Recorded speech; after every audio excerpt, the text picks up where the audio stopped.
School song ആയ ഗണഗീതം മാറിയിരിക്കുന്നു എന്നുള്ളതാണ്. മാത്രമല്ല വന്ദേ ഭാരതം പ്രശ്നമല്ല. അതെ, അതാണ് വന്ദേ ഭാരതം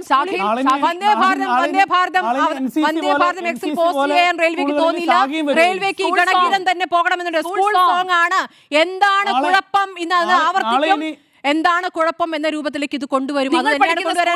മാഡം, ഒറ്റ ക്വസ്റ്റ്യനേ ഉള്ളൂ. നിങ്ങൾ പഠിക്കുന്ന സ്കൂളിൽ എല്ലാവരും പഠിക്കണമെന്ന് നിങ്ങൾ വാശി പിടിക്കരുത്. മനസ്സിലായില്ല. ഈ എളമക്കര സ്കൂളിൽ ഇതാണ് അവരുടെ സ്കൂൾ സോങ് എന്ന് പറയുകയും ആ ഗാനം ആ കുട്ടികൾ അഭിമാനത്തോടെ ആലപിക്കുകയും നിങ്ങൾ ആഗ്രഹിക്കുന്ന പാട്ട്, നിങ്ങൾ പഠിക്കുന്ന പാട്ട്, നിങ്ങളുടെ താല്പര്യത്തിലുള്ള പാട്ട് ആ കുട്ടികൾ പാടണമെന്ന് ശടിക്കുന്നതിനാണ്. ഞങ്ങൾ എന്നുള്ളതല്ല, നമ്മളിവിടെ പറഞ്ഞുകൊണ്ടിരിക്കുന്നത്. നമ്മൾ എന്ന ആശയം ഇല്ലാത്തവരെ കുറിച്ചാണ് ഇവിടെ പറഞ്ഞത്. നമ്മൾ എന്ന ആശയമുള്ള പാട്ടാണ് മാഡം ഇത്. ഞങ്ങളാണ് ഇവിടെ നമ്മൾ എന്ന ആശയമുള്ള പാട്ടാണിത്.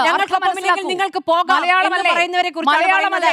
മതേതര ഇന്ത്യയെ കുറിച്ചാണ് നമ്മൾ സംസാരിക്കുന്നത്. മതേതര ഇന്ത്യയിൽ ഇവിടെ മറ്റ് ജാതികളെ, മറ്റു മതങ്ങളെയൊക്കെ അവർക്കെതിരെയൊക്കെ രൂക്ഷമായി പ്രതികരിക്കുകയും അവരെയൊക്കെ ശത്രുപക്ഷത്ത് നിർത്തുകയും അവരെ ശത്രുപക്ഷത്ത് നിർത്തുകയും അവരെ ശത്രുപക്ഷത്ത് ഇല്ലാതാക്കുകയൊക്കെ ചെയ്യുന്ന ഒരു സംവിധാനത്തെയാണ് നമ്മളിപ്പോൾ വിമർശിച്ചുകൊണ്ടിരിക്കുന്നത്.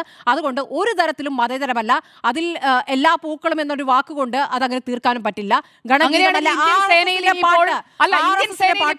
ഓപ്പറേഷനും അങ്ങനെയാണെങ്കിൽ പേരിടാൻ പറ്റില്ല.